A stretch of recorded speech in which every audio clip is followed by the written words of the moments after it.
किसी भी व्यक्ति के ऊपर मान लीजिए किसी गंभीर अजमानतीय संज्ञेय प्रकृति के अपराध का आरोप है, तो जाहिर सी बात है पुलिस उसको बिना वारंट के गिरफ्तार कर सकती है। और अगर पुलिस ने बिना वारंट के गिरफ्तार किया तो ऐसी सिचुएशन में विधि के क्या प्रावधान लागू होते हैं। तो फ्रेंड्स,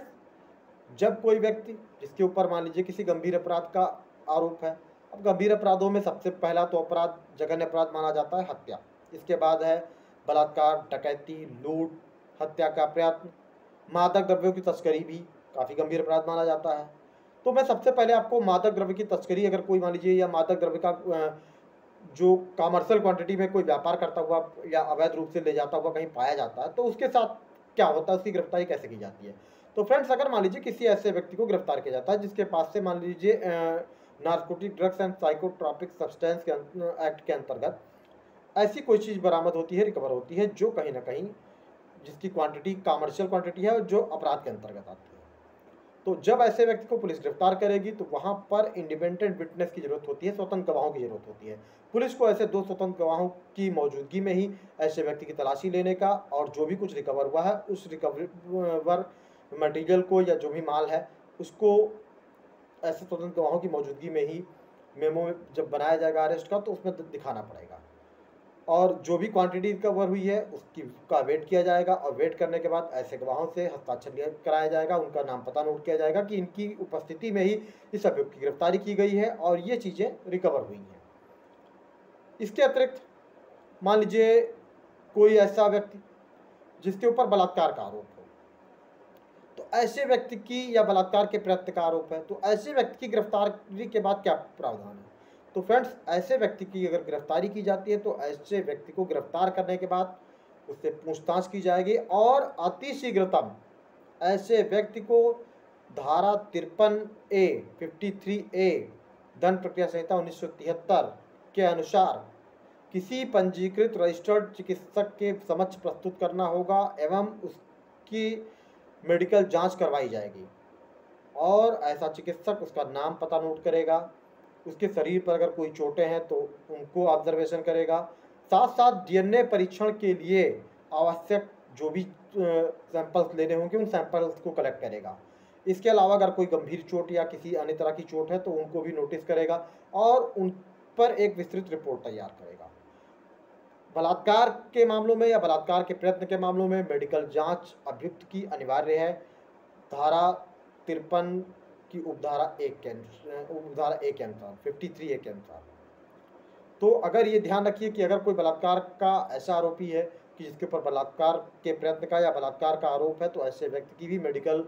जांच होगी और शीघ्रतम होती है। मतलब अगर मान लीजिए उसने किसी का रेप किया तो उसकी गिरफ्तारी इसीलिए शीघ्रतम की जाती है कि एविडेंस कलेक्ट किए जा सके, डीएनए सैंपल लिए जा सकें, क्योंकि उनका एक निश्चित मापदंड है। एक समय बीतने के बाद 48 घंटे तक बीतने के बाद फिर वो जल्दी साक्ष्य मिलना मुश्किल हो जाता है। तो बलात्कार के जो अभियुक्त अगर हैं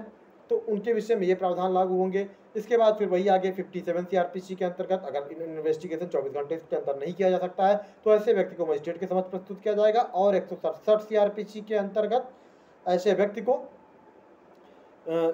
कारागार न्यायिक अभिरक्षा में भेजा जा सकता है। या अगर मान लीजिए पुलिस की इन्वेस्टिगेशन पूरी नहीं हुई, पुलिस से कुछ और पूछताछ करना चाहती है, तो ऐसे व्यक्ति को पुलिस की अभिरक्षा में मजिस्ट्रेट द्वारा दिया जा सकता है पुलिस इन्वेस्टिगेटिंग ऑफिसर के आवेदन पर। अब अगर कोई मान लीजिए 302 के अंतर्गत किसी व्यक्ति की गिरफ्तारी हुई है, डकैती के अंतर्गत किसी व्यक्ति की गिरफ्तारी हुई, तो उसके लिए क्या प्रक्रिया होगी। तो फ्रेंड्स, ऐसे व्यक्ति की भी गिरफ्तारी के बाद उससे पूछताछ की जाएगी और पूछताछ करने के बाद उसका मेडिकल कराया जाएगा। धारा 54 की धारा 54B के अंतर्गत, सीआरपीसी की धारा 54A के अंतर्गत ऐसे अभियुक्त की मेडिकल कराई जाएगी और उसमें भी उसका नाम, पता, जो भी चोट है, गंभीर प्रकृति की है, हल्की प्रकृति के हैं, कहाँ लगी हैं, कोई घाव है, सारे कुछ विस्तृत रूप में एक मेडिकल रिपोर्ट उसकी तैयार की जाएगी और उसका भी परीक्षण राज्य सरकार या केंद्र सरकार के अधीन किसी चिकित्सालय में रजिस्ट्रीकृत चिकित्सक के द्वारा ही किया जाएगा। और अगर ऐसा मान लीजिए कोई अपराधी जिसके ऊपर ऐसे अपराध का आरोप है कि जो हत्या है, डकैती है, बलात्कार, अपहरण है या किसी भी अन्य तरह का गंभीर अपराध हो, तो ऐसे अपराधी का अगर वह महिला है तो उसका परीक्षण, उसके शारीरिक जो परीक्षण है वह किया जाएगा किसी महिला चिकित्सक के द्वारा। पुरुष चिकित्सक के द्वारा किसी महिला अपराधी का परीक्षण नहीं किया जा सकता है। इसके बाद 57 सीआरपीसी का वही प्रावधान कि 57 सीआरपीसी के अंतर्गत इन्वेस्टिगेशन अगर 24 घंटे में पूरी नहीं होती है तो चाहे वो एनडीपीएस एक्ट का आरोपी हो, चाहे बलात्कार का हो, चाहे हत्या का हो, चाहे डकैती का हो, उसको 57 सीआरपीसी के अंतर्गत जब 24 घंटे में अन्वेषण पूरा नहीं किया जा सकता है तो मजिस्ट्रेट के समक्ष प्रस्तुत करना होगा।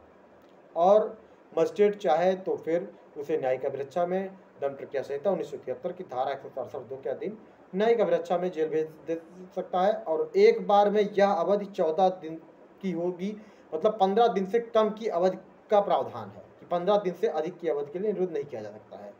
इसके बाद मामले में इन्वेस्टिगेशन चलती रहेगी। अगर 10 साल से ऊपर का कारावास या मृत्युदंड, आजीवन कारावास या 10 साल से ऊपर का कारावास है तो 90 दिन में इन्वेस्टिगेशन पुलिस को कंप्लीट करना होगा। और अगर 10 साल से कम का कारावास का दंडित है या जुर्माने से दंडित अपराध है तो ऐसी सिचुएशन में 60 दिन के अंदर पुलिस को चार्जशीट न्यायालय में सबमिट करनी होगी। अगर चार्जशीट न्यायालय में इस ड्यूरेशन में सबमिट नहीं करती है तो फिर ऐसे व्यक्ति को जमानत पर छोड़ दिए जाने का प्रावधान है और उससे बंद पत्र लेकर उसको जमानत दे दी जाएगी। माना जाएगा कि उसने जमानत प्रार्थना पत्र जो भी उपयुक्त सेक्शन है 439 सीआरपीसी के अंतर्गत प्रस्तुत किया था और उसको जमानत पर रिहा कर दिया जाएगा। तो ये प्रावधान है जब किसी व्यक्ति को गिरफ्तार किया जाता है तो। और इसके साथ साथ ये ध्यान रखिए कि जो भी व्यक्ति गिरफ्तार किया जाता है तो उसके पास ये अधिकार भी है, कॉन्स्टिट्यूशनल उसका राइट है आर्टिकल 22 के अंतर्गत कि ऐसे व्यक्ति को विधिक सहायता उपलब्ध कराई जाए और साथ साथ उसके परिवार के किसी व्यक्ति को या रिश्तेदार को या किसी मित्र को सूचित किया जाए कि उसकी गिरफ्तारी इस अपराध के अभियोग में की जा चुकी है। तो फ्रेंड्स, ये प्रावधान है जब कोई व्यक्ति गिरफ्तार किया जाता है किसी अजमानती अपराध में, किसी गंभीर प्रकृति के अपराध में, किसी संज्ञेय अपराध में बिना वारंट के पुलिस द्वारा। और अगर वारंट पर गिरफ्तार किया जाता है तो उसमें सिचुएशन ये अलग हो जाती है फिर, और उसमें मजिस्ट्रेट के समक्ष प्रस्तुत किया जाता है शीघ्रतम में, क्योंकि अगर वारंट के द्वारा गिरफ्तार किया गया तो हो सकता है मामले में चार्जशीट लग चुकी हो तो पुलिस फिर उसको निरोध नहीं करती है। तो फ्रेंड्स, अगर आपको वीडियो पसंद आए तो वीडियो को लाइक करें, चैनल को सब्सक्राइब करें ताकि आगे भी आपको ऐसे वीडियोस देखने को मिलते रहें। Thank you.